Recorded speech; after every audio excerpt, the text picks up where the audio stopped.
Buen día, compañeros. Eh, Estamos en el tema de la microeconomía. A mí me correspondió la teoría del consumidor. Bueno, aquí están los temas que vamos a tratar. Entonces, primeramente, ¿qué es un consumidor? Entonces, un consumidor es una persona o es una organización que tiene ciertas necesidades, ciertos deseos. Entonces, busca satisfacerlos con algunos bienes y servicios. Entonces los demanda. Algo importante para tener en cuenta aquí es que tiene un presupuesto y una renta definidos. Las preferencias del consumidor. Todos tenemos preferencias diferentes, todos tenemos ciertos gustos, ciertas necesidades diferentes unos al respecto a otros. Entre dos opciones siempre se va a tener que elegir alguna. Aquí vemos 5 propiedades de las preferencias. Completitud es que siempre se va a poder clasificar las cestas. Universidad es que entre dos cestas se prefiere una, siempre se prefiere una. Cesta me refiero a los bienes, a las posibilidades que pueden haber. Transitividad lo que me quiere decir es que si tengo 3 cestas y A, B y C, si yo prefiero la A sobre la B y prefiero la B sobre la C, estaré prefiriendo la A sobre la C. Monotonicidad lo que me dice es que si tengo dos cestas, A y B, y a una de esas le pongo algo más, voy a preferir a la cesta A sobre la cesta B, teniendo en cuenta que la cesta A y la cesta B en un principio eran iguales. Y convexidad lo que me quiere decir es que si yo tengo dos cestas A y B, puedo armar la propia tomando artículos de la una y de la otra hasta completar la mía, tomando obviamente lo mejor, y esta va a ser mejor a las anteriores, la voy a preferir. Restricción y maximización. Restricción presupuestaria lo que me dice es que un consumidor no va a poder hacer lo que quiera, no va a poder satisfacer sus necesidades totalmente, o va a poder tener lo que quiere porque tiene ciertas restricciones que van ligadas al dinero y que van ligadas a los precios de los diferentes bienes. ¿Qué es maximización? Es buscar tener la mayor utilidad con esas restricciones, con las restricciones de dinero. Para eso nos sirve mucho la recta de balance. ¿Qué es la recta de balance? Esta recta, que es la recta roja que vemos aquí, lo que une es el conjunto de puntos que con cierto presupuesto fijo yo puedo adquirir. O sea, las combinaciones de puntos. Por ejemplo, el punto X1, con mi presupuesto yo solamente compré bienes B.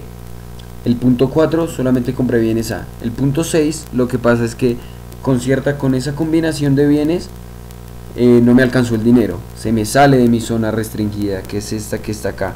El punto 5 ahí está dentro, o sea, puedo comprar esa combinación de bienes y me queda sobrando dinero. El punto X1, X2, X3 y X4, como se encuentran sobre esa recta, allí gasto todo mi dinero. Ok, variación de la recta de balance. Entonces, ¿por qué puede cambiar la recta de balance? Porque hay un cambio del presupuesto o porque hay un cambio en un valor de un bien. Cuando cambia el presupuesto, cambia ¿qué? La posición de la recta, pero su subpendiente se mantiene, porque su pendiente es la relación que existe entre el precio de un bien y el precio del otro. Por consiguiente, la pendiente sí cambia cuando varía el costo de un bien. Por ejemplo, cuando varía el costo del bien X, aquí si disminuye el valor del precio X, la pendiente va a acercarse a 0. Aquí lo contrario de lo que dice esta flecha. Ok, función de utilidad. Entonces, ¿qué es una función de utilidad? Una función de utilidad lo que me hace es, poniéndolo más matemáticamente, cuando yo pongo un vector aquí en esta parte de la función, cuando yo le meto un vector a esta función, me va a botar un valor de ¿qué? De utilidad. Resulta que un vector, ¿a qué hago referencia con un vector? a los valores de bienes que puede tener una cesta. Por ejemplo, 10 bananos, 8 manzanas, 10 peras. Esos valores hacen parte del vector. Cuando lo pongo allá me sale un valor de utilidad. Y la utilidad no va directamente relacionado, linealmente relacionado, como lo podemos ver en esta curva, con la cantidad del bien. Lo podemos pensar, tener un computador es algo muy útil, pero tener 20 computadores no lo hace tan útil como el tener uno solo. Esto nos ayuda mucho la utilidad marginal. ¿Por qué? Porque al tener abundante agua, tener cantidad de agua, no hace que un vaso sea tan útil solamente. En cambio, porque es muy abundante el agua, por lo contrario, un diamante, al ser el diamante tan escaso, el tener un diamante es algo de gran utilidad, refiriéndonos a la utilidad marginal. Por consiguiente, la utilidad marginal es la que me rige los precios, es la que me dice que vale más, y vale. Por eso es que un vaso de agua es, digamos, tan económico, por eso es que un diamante vale tanto dinero, ¿sí? Eso es lo que me hace la utilidad marginal. Ok, hablando ahora de curva de indiferencia, como su nombre lo indica, son los puntos, es el grupo de puntos donde no hay indiferencia, ¿sí? Donde todos los puntos son iguales, perdón, donde hay indiferencia, donde todos los puntos son iguales, todos los puntos me generan, me producen la misma utilidad. ¿Al qué? Al ponerlos en esta función de utilidad. Ok, si yo pongo aquí las diferentes cestas, me van a producir la misma utilidad. Esas cestas me producen esta gráfica. Entonces, ¿qué es RMS? Es la relación marginal de sustitución. ¿Cómo yo puedo sustituir un bien por otro? ¿Cómo puedo una dosis de un bien, con qué cantidad del otro bien la voy a sustituir? Es así, por eso que RMS es la pendiente. ¿Qué cantidad de Y tengo, representa la cantidad de X? ¿Con qué cantidad? ¿Sí? Podemos ver que a medida que haya menos cantidad de un bien, se hace más valioso, como lo veíamos con la utilidad marginal. Entre menos haya de un bien, mayor cantidad del otro bien tengo que dar para satisfacer, para tener la misma utilidad. Por eso es que vemos acá, por ejemplo, 5 a 2, ¿sí?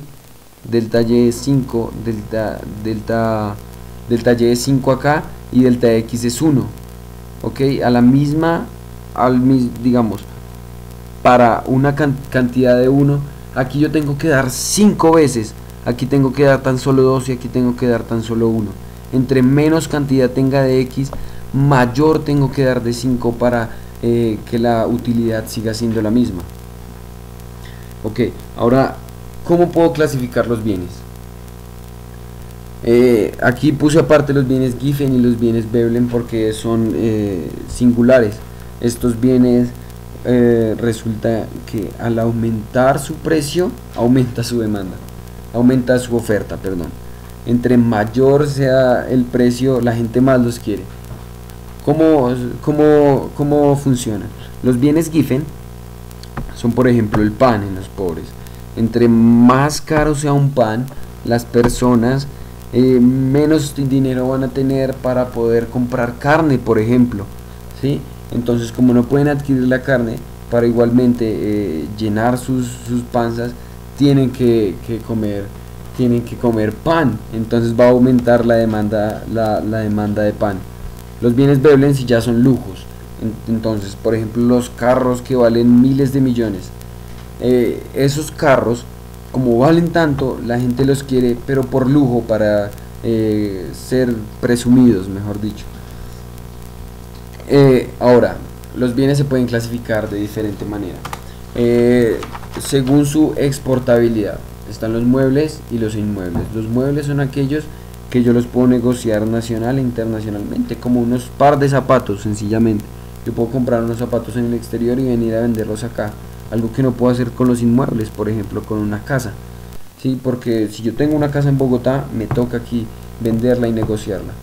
Según su relación con la demanda con otros bienes complementarios, son aquellos que mientras aumenta su demanda, aumenta la demanda del otro. Por ejemplo, los carros con la gasolina, entre más carros hay, mayor gasolina se consume.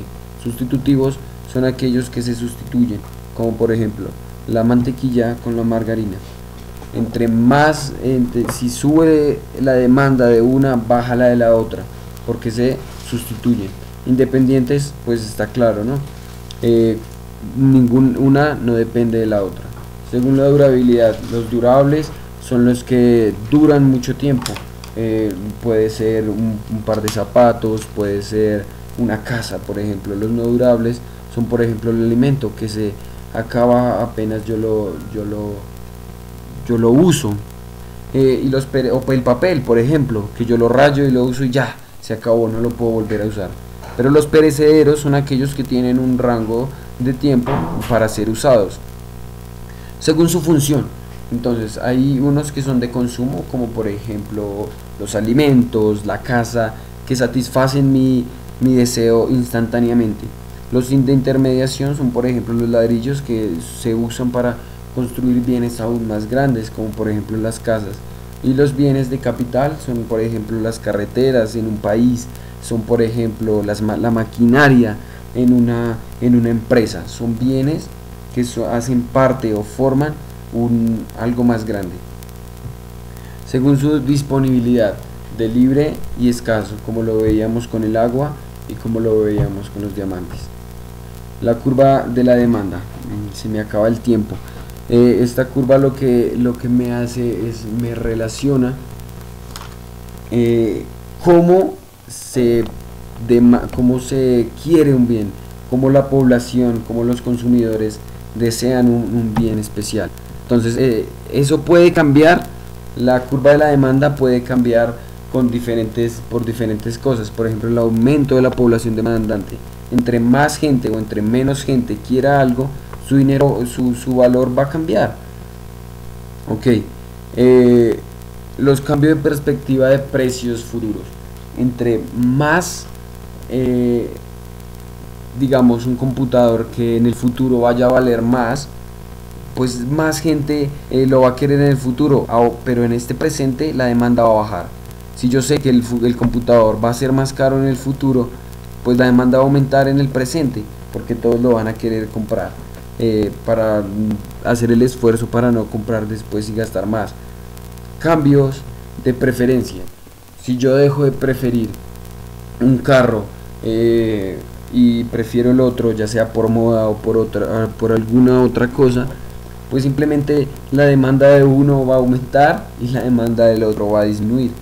El aumento de la renta. Si tengo más dinero para gastar, pues sencillamente voy a poder comprar más cosas, voy a demandar más cosas. Entonces la demanda de un computador, por ejemplo, puede aumentar. Si la gente empieza a tener más dinero, van a comprar más computadores. Cambio de precio de otro producto, lo veíamos ya con los productos que son dependientes.